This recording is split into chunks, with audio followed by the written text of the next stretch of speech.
మొదటి సమూయేలు 18వ అధ్యాయం. దావీదు సౌలుతో మాట్లాడుట చాలించినప్పుడు యోనాతాను హృదయము దావీదు హృదయముతో కలిసిపోయాను. యోనాతాను దావీదును తన ప్రాణ స్నేహితునిగా భావించుకొని అతని ప్రేమించెను. ఆ దినమున అతని తండ్రి ఇంటికి తిరిగి అతని వెళ్ళనీయక సౌలు అతనిని చేర్చుకొనెను. దావీదు తనకు ప్రాణ స్నేహితుడని భావించుకొని అతనిని ప్రేమించుచు యోనాతాను అతనితో నిబంధన చేసుకొనెను. మరియు యోనాతాను తన దుప్పటిని, తన కత్తిని, తన విల్లును, నడికట్టును తీసి దావీదునకిచ్చెను. దావీదు సౌలు తనను పంపిన చోటకెళ్ళను పోయి సుబుద్ధి కలిగి పని చేసుకొని వచ్చెను గనుక సౌలు యోధుల మీద అతనిని నియమించెను.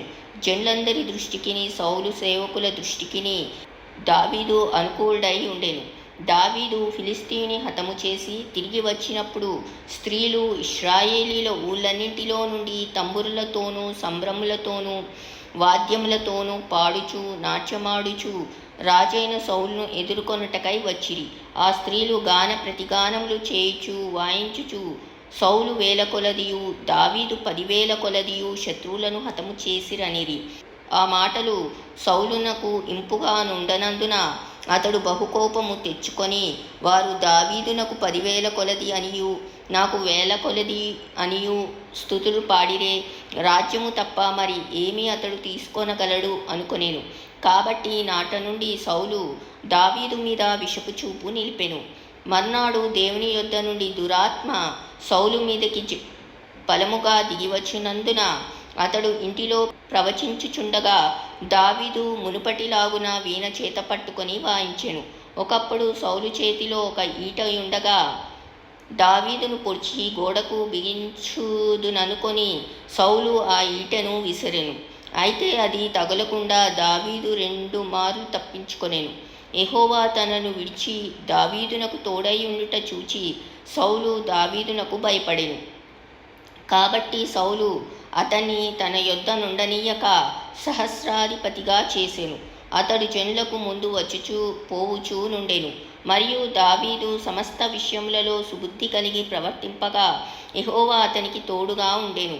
దావీదు మిగుల సుబుద్ధి గలవాడై ప్రవర్తించుట సౌలు చూచి మరి అధికముగా అతనికి భయపడెను. ఇశ్రాయేలు వారితోనూ యూదా వారితోనూ దావీదు జనులకు ముందుగా వచ్చుచు పోచు నుండుట చేత వారు అతని ప్రేమింపగా సౌలు నా చేయి వాని మీద పడకూడదు, ఫిలిష్తీయుల చెయ్యి వాని మీద పడునుగాక అనుకొని, దావీదు నా పెద్ద కుమార్తె అయిన మేరబ్బును నీకిత్తును, నీవు నా పట్ల యుద్ధశాలివై ఉండి యెహోవా యుద్ధములను జరిగింపవలనెను.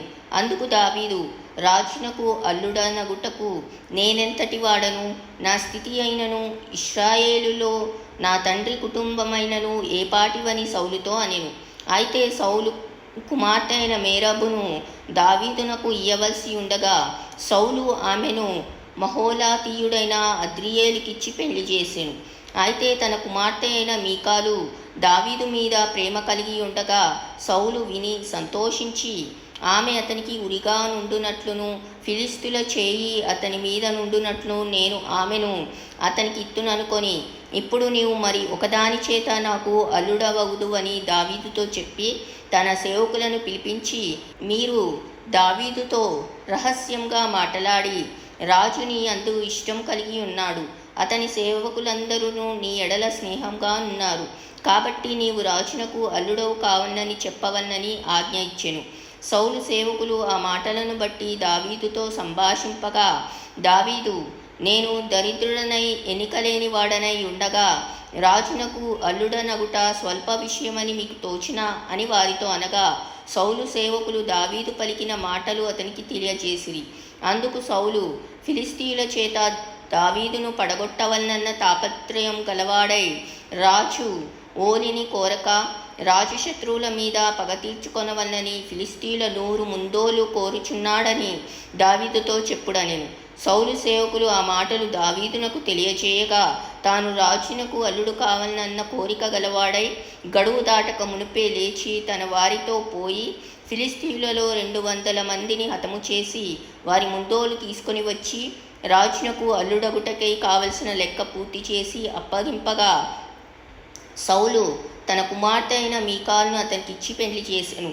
యెహోవా దావీదునకు తోడై ఉండుటయు తన కుమార్తె అయిన మీకాలు అతని ప్రేమించుటయు సౌలు చూచి దావీదునకు మరి ఎక్కువగా భయపడి ఎల్లప్పుడూ దావీదు మీద విరోధంగా ఉండెను. ఫిలిస్తీయుల సర్దారులు యుద్ధమునకు బయలుదేరుచూ వచ్చిరి. వారు బయలుదేరినప్పుడెల్లను దావీదు బహు వివేకం కలిగి ప్రవర్తించుచు రాగా సౌలు సేవకులందరికంటే అతని పేరు బహు ప్రసిద్ధికెక్కెను.